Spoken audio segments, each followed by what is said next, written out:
Hey, John Jones here. I'm an engineer by training and a maker enthusiast. So, I have a confession. I have a lot of tape. I have a lot of tape. Let me show you. Here is the tape collection, and it's gotten a little unwieldy lately. You see, I've been storing things in these clear boxes here. And that's nice because it allows you to, easily see what's in the box and then go ahead and use it. But the tape's gotten a little out of control, so I was like, how can I store this more efficiently? So let me show you what I've come up with. Okay, so I am a bit along in this project, but let me go ahead and show you where I'm at. So I cut out of 3/4 inch Baltic birch, cut out some squares, and then I took some 1/2 inch set screw conduit connectors here, and I actually tapped some, I believe these were 3/4 inch holes, and then tapped some threads in them so that these set screw connectors for the conduit will fit into the Baltic birch. So the gist is that these things are going to sit up like so, and then we'll actually have conduit running, 4 pieces of conduit running between the set screw connectors. And so I am mid-process currently.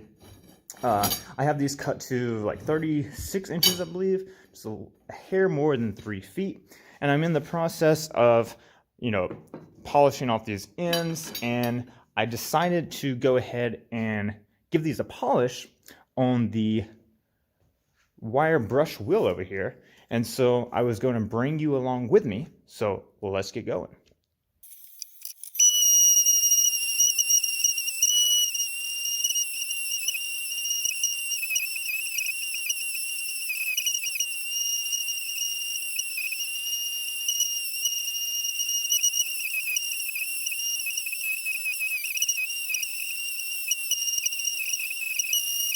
Okay, wow, that took some time.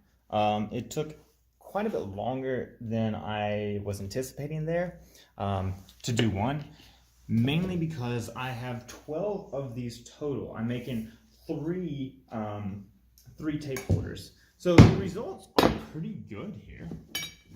Here's the one I just did up against one of the raw ones. So you can see that it does look much better.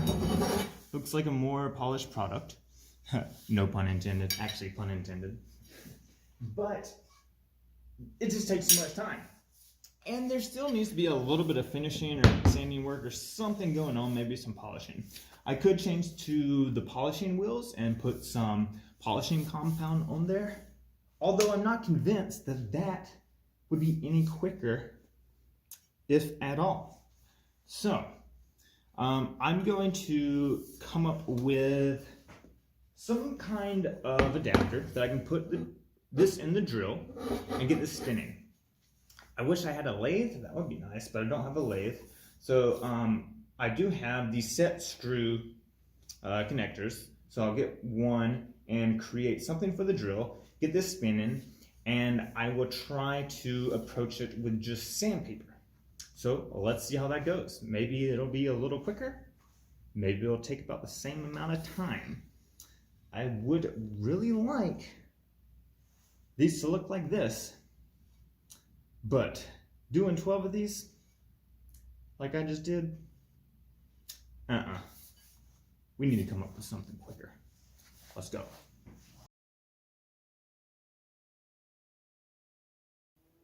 Okay, I'm back with an adapter. Looks interesting. I know. I wrapped the whole thing in electrical tape just to kind of hold everything in for now. There's some wood glue in here. There's some wood. I had to tap another wood block for this conduit fitting here. I got a bolt going down the middle, and I think it's relatively balanced. It's not perfect, but I think it's going to get the job done in the time that I want to do it in. So let's see how this puppy works. Let's see if it holds up to sanding 11 of these conduits down.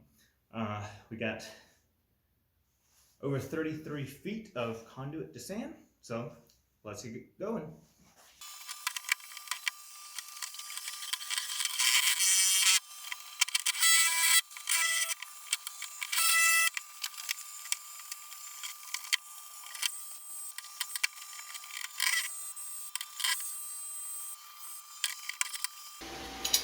Okay, wow, that was much better. Much faster, and it actually gave a better result. So I have, this is a raw one here. Then we have the one I did with the wire wheel. And then now this is the one, I just used 150 grit sandpaper right there. And that turned out really well, if you can see that there. That's going to be lovely. And we can do that in the time that I want. Okay, 11 more, let's go.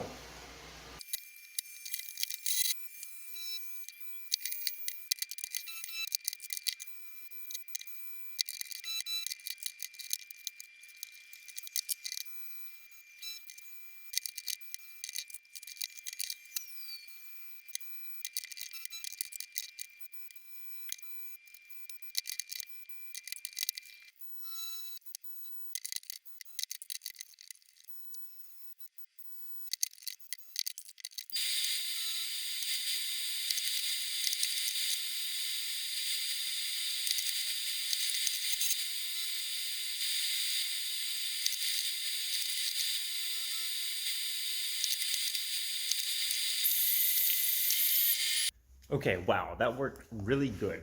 That attachment that I made really came in handy there to sand all those in a reasonable amount of time. I think I'm going to take this off the drill and put it in my Milwaukee box of conduit fittings now. So maybe one day if I'm wanting to polish up conduit in the future, I'll take it out and use it again because it worked really well. With our conduit all looking pretty now, as we can see on the table here, we're going to go ahead and start the assembly of these things.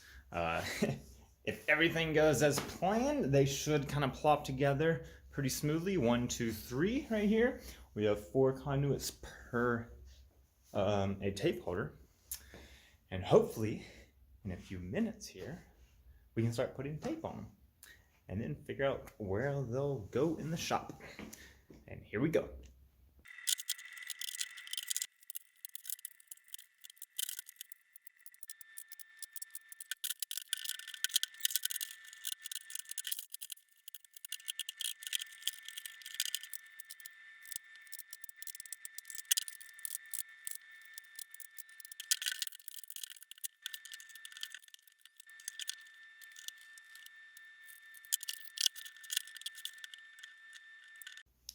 Okay, we are all wrapped up here with the tape holders. They turned out really well, I think. I ended up building 3 of them. And as you can see, they hold a little bit of tape, as in quite a bit of tape. So I'm going to mount these somewhere in here. Not entirely sure where, but I usually keep consumables over in this area. So I'm thinking maybe, maybe mount them under these shelves or something. It would be nice if I could detach one of the holders and kind of move it around the workshop as I'm working, or pull it out on the table and have it just like this. That would be pretty neat. So I'm going to come up with something here, and we'll see what we end up with. But yeah, the tape holders are looking good, and they're holding tape, and hopefully they function well for many years to come. Okay, so been in the shop for a bit now, getting pretty late here, but I did want to give you this quick update of what I did.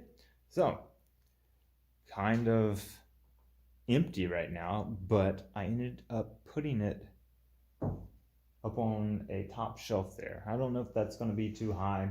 It's semi-temporary for now. I want to do something with these shelves in general, but for now, that's where it's going. Now, let me show you what it ended up doing, how I got it up here. It's pretty stable. So I ended up putting pocket holes in each side of each tape holder. So 2 pocket holes, and that enabled me to stack them. So then boom, boom, boom, I stacked all 3 of them, made sure they were all squared up. And then I added a base and essentially screwed it through the bottom pocket holes here, screwed it through the shelf itself. So it's very stable. I can actually climb on it, fun fact.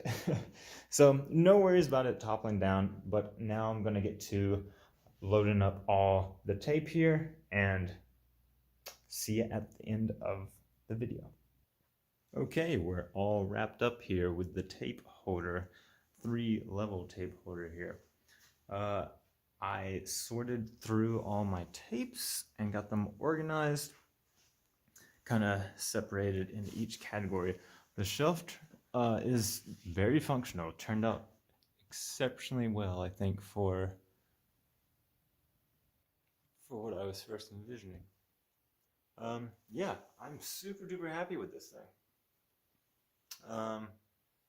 Hopefully it gets many years of use.